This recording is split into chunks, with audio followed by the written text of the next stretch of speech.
of the 11th District, what they're getting in a congresswoman now?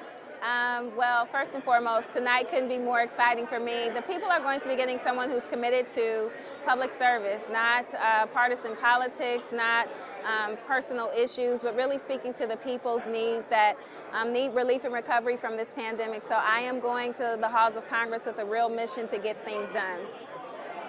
Shontel, you're the chairwoman of the Democratic Party of Cuyahoga County, something that you mentioned, unpaid. Do you plan to try to keep that while you're gone, or hand it off, or how's that going to work? Well, you know what, as you can probably tell, I'm not one that shies away from challenges. So I really would like to see what the workload will be, as there are some members of Congress that currently represent chairs of their state parties.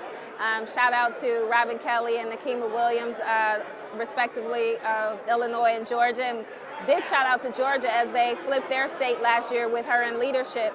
So I think it's something that I'm certainly willing to entertain, and if the workload becomes too much, I'm happy to find a successor who's willing to take on this unpaid position.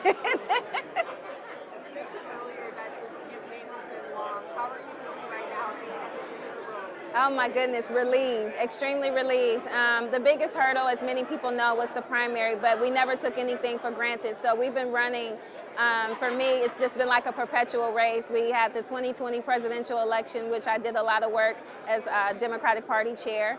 And immediately following that, we knew that Marcia Fudge would be appointed to the cabinet, so Secretary of HUD now, mentor and friend.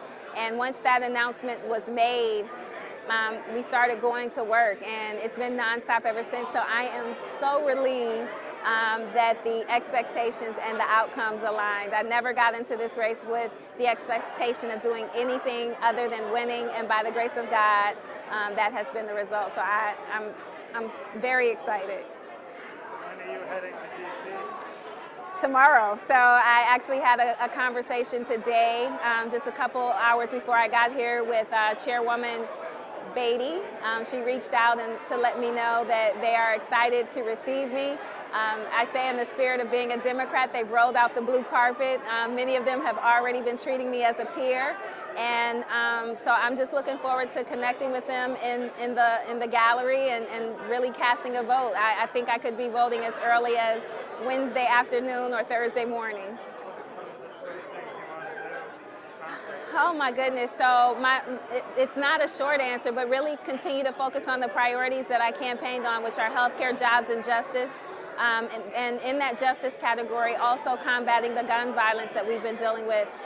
This election, again, is one that really has a lot of promise attached to it. We obviously have a new member of Congress. We have my predecessor in the position of the cabinet, and we also have a new mayor that will be elected in the city of Cleveland. And so it's a prime time for change in this region, and I couldn't be more excited about the future. So my goal is, again, to make sure the people of the 11th get the relief and the recovery that they need, that they so desperately need.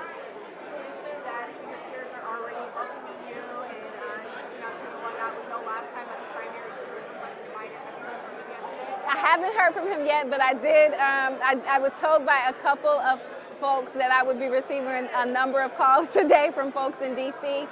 We recently, towards the tail end of this campaign, got a beautiful endorsement from President Joe Biden. So for me, it's not as much about the calls that I'll receive to celebrate this victory, but the calls to get things done for the people of the 11th Congressional District that I'll be most excited about and most focused on. You relied a lot on your faith throughout this whole campaign. Can you talk to me about how important your faith is to how it's going to get you to Washington? Oh my goodness. Without faith, I wouldn't be standing here. There is a Bible verse that says, faith without works is dead, right? And so I took that to heart. No one will work harder for the people of the 11th Congressional District than I will.